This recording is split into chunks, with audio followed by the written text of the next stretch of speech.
नमस्कार, स्वागत है आपका आदिशक्ति परिवार में। आज हम आपको पृथ्वी देवी की साधना के बारे में बताएंगे। ये साधना आपको क्यों करनी चाहिए, क्या मंत्र है, क्या विधि है, सब आपको विस्तार से बताया जाएगा। पहले जानते हैं कि पृथ्वी देवी कौन है और इनकी क्या महिमा है। श्रुति के अनुसार श्री भगवान नारायण कहते हैं कि इस समस्त जगत की उत्पत्ति आदिशक्ति भगवती जगदम्बा भवानी से हुई है। जो माँ पृथ्वी देवी हैं, उनकी साधना और उनका बचाव श्रीमन नारायण ने किया था। 12 कल्प में पृथ्वी मूर्तिवान रूप में विराजमान हुई थी तथा बहुत से देवी देवताओं ने उनका पूजन किया था। उसमें भगवान का वाराह अवतार भी हुआ था। आपने सुना ही होगा कि विष्णु जी का वाराह अवतार हुआ था। श्रुति के सम्मत से पृथ्वी उनकी पत्नी के रूप में विराजमान हुई थी और उसी समय वो गर्भवती हुई और उनके गर्भ से मंगल का जन्म हुआ। आप मंगल ग्रह के बारे में तो जानते ही होंगे। नारायण स्वयं कहते हैं कि मैं पुष्कर क्षेत्र में रहता था। महाभाग धर्म के मुख से मैं सब कुछ सुनना और जानना चाहता था। उसी समय महाविराट पुरुष अनंत काल में जल में विराजमान रहते थे। समय अनुसार उनके भीतर सर्वव्यापी समष्टि मन प्रकट हुआ और महाविराट पुरुष के सभी रोमकूप उनके आश्रय बन गए। जितने रोमकूप थे उतनी जगह जल था और पृथ्वी बार बार प्रकट हो रही थी और छिप रही थी। सृष्टि के समय प्रकट होकर जल के ऊपर स्थिर रहना और प्रलय काल उपस्थित होना और छिपकर जल के भीतर चले जाना, यानी कि जब प्रलय काल हो तब उपस्थित होने के कारण वो जल के भीतर चली जाती हैं। यही पृथ्वी का नियम है। पृथ्वी देवी अखिल ब्रह्मांड में विराजती हैं। महाविराट की आज्ञा के अनुसार ही ब्रह्मा, विष्णु, महेश और शिव आदि देवता भी प्रकट होते हैं। पुण्य तीर्थ तथा पवित्र भारतवर्ष जैसे देशों में उन्हें जन्म और सम्मान प्राप्त करने का सुअवसर प्राप्त होता है।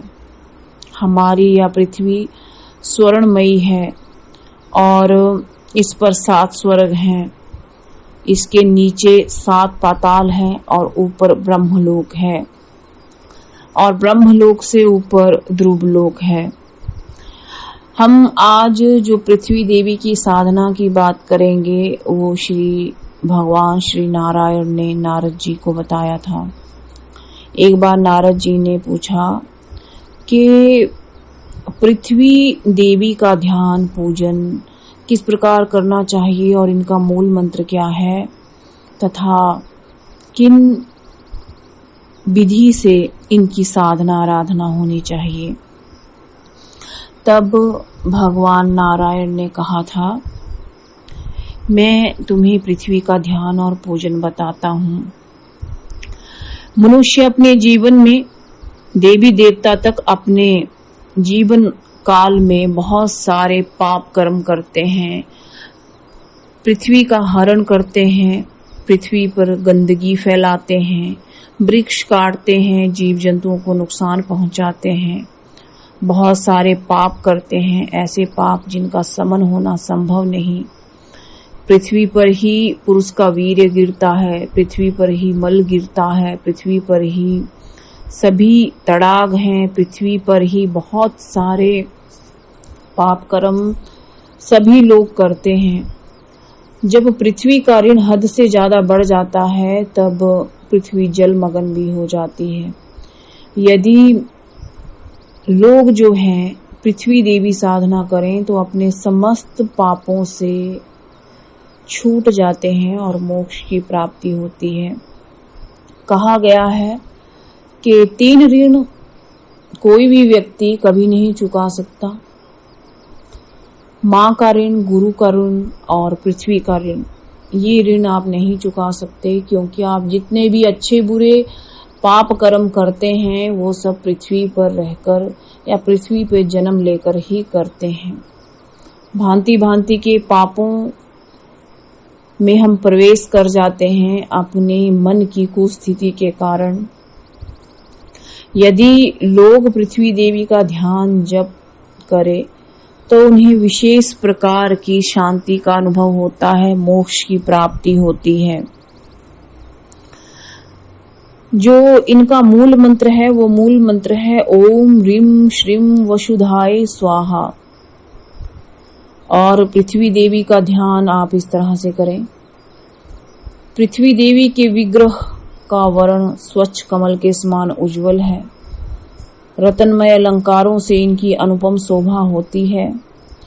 वे विशुद्ध चिन्मय वस्त्र धारण किए हुए हैं।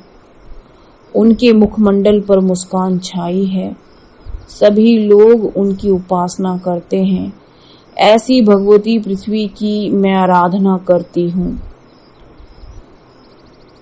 कहा गया है जो नित्य प्रति इस प्रकार पृथ्वी देवी का ध्यान करता है और ओम ह्रीं श्रीं वसुधाय स्वाहा इस मंत्र का जप करता है, वह सभी ऋणों से मुक्त हो जाता है और परम मोक्ष को प्राप्त होता है। हम किसी भी विजय से संपन्न होना चाहते हैं, मंगल कार्य करना चाहते हैं या किसी को आश्रय प्रदान करना चाहते हैं, सर्वशक्तिमान बनना चाहते हैं, अपने पापों का शमन करना चाहते हैं, तो हमें इस परम पवित्र माँ वसुधा यानी कि माँ पृथ्वी की आराधना साधना करनी चाहिए। देखिए, वैसे तो जो लोग हैं वो ज्यादातर धन प्राप्ति की, शक्ति प्राप्ति की, सिद्धि प्राप्ति की साधनाएं ही करना चाहते हैं। बहुत कम लोग हैं जो अपने पापों का शमन करना चाहते हैं, अपने ऋणों से मुक्त होना चाहते हैं और परम मोक्ष को प्राप्त करना चाहते हैं या परम धाम को जाना चाहते हैं। लोगों को सिर्फ चिंता है तो सिर्फ इस बात की कि वो धन प्राप्त कैसे करें, अमीर कैसे हो जाए, सुंदरता कैसे प्राप्त करें, और उन्हें कोई चिंता है ही नहीं। कहा जाता है कि जो लोग अपने ऋणों से मुक्त नहीं होते हैं, पितृ ऋण, मातृ ऋण, गुरु ऋण, पृथ्वी ऋण, तब तक वो मोक्ष प्राप्त कर ही नहीं सकते हैं। तो कम से कम अपने जीवन में एक बार भगवती वसुधा यानी कि माँ पृथ्वी की साधना आपको जरूर करनी चाहिए, ताकि इस मनुष्य जीवन में आपने जितने पापों को किया है उन पापों का शमन हो जाए। कहा गया है कि जो लोग दूसरे की भूमि का या ब्राह्मण की भूमि का हरण करते हैं वे कालसूत्र नामक नरक में गिरते हैं, और जो गोचर भूमि को जोतकर धान्य उपार्जन करता है और वही धान्य ब्राह्मण को देता है, तो इस निंदित कर्म के प्रभाव से वो 100 वर्षों तक कुंभी पाक नरक में रहता है। बहुत सारे धार्मिक कार्य आप कर सकते हैं अपनी इच्छा अनुसार। गौओं को रहने का स्थान बना सकते हैं, तड़ाग बना सकते हैं और भूमि दान कर सकते हैं। किसी भूमि का आप हरण ना करें, ये बहुत बड़ा पाप माना गया है।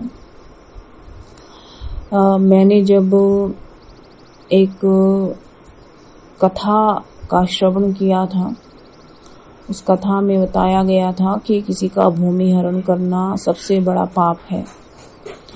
आप कभी भी किसी की भूमि का हरण ना करें। और साथ ही साथ जब मैंने गरुड़ पुराण का पाठ किया था तो उसमें सबसे बड़ा पाप कर्म किसी की भूमि हरण करना ही बताया गया है, और ना जाने कितने सारे नरकों का उसमें वर्णन है। कुछ ज्ञात हैं, कुछ अज्ञात हैं। उन्हीं नरकों में वो पुरुष या स्त्री जाकर के गिरते हैं जो अपने धर्म का पालन नहीं करते हैं। एक और विशेष बात का ध्यान रखें कि शिवलिंग, भगवती की मूर्ति, शंख, यंत्र, सालग्राम का जल, फूल, तुलसी दल, जपमाला, पुष्पमाला, कपूर, गोरोचन, चंदन की लकड़ी, रुद्राक्ष की माला, कुश की जड़, पुस्तक और यज्ञोपवीत, इन वस्तुओं को यदि कोई व्यक्ति भूमि पर रखता है तो मानव घोर नरक में वास करता है। आप जब भी सुबह उठें तो आप जो मंत्र मैंने आपको बताया है अभी, उस मंत्र का 3 बार जाप करके वसुधा को यानी माता पृथ्वी को प्रणाम करें और स्पर्श करें। उसके बाद अपने दिन की शुरुआत करें। मैं मंत्र आपको फिर से बता देती हूँ। ओम ह्रीं श्रीं वसुधाय स्वाहा, ये मंत्र है। इससे भगवती को नमन करें और अपने दिन की शुरुआत करें। नमस्कार।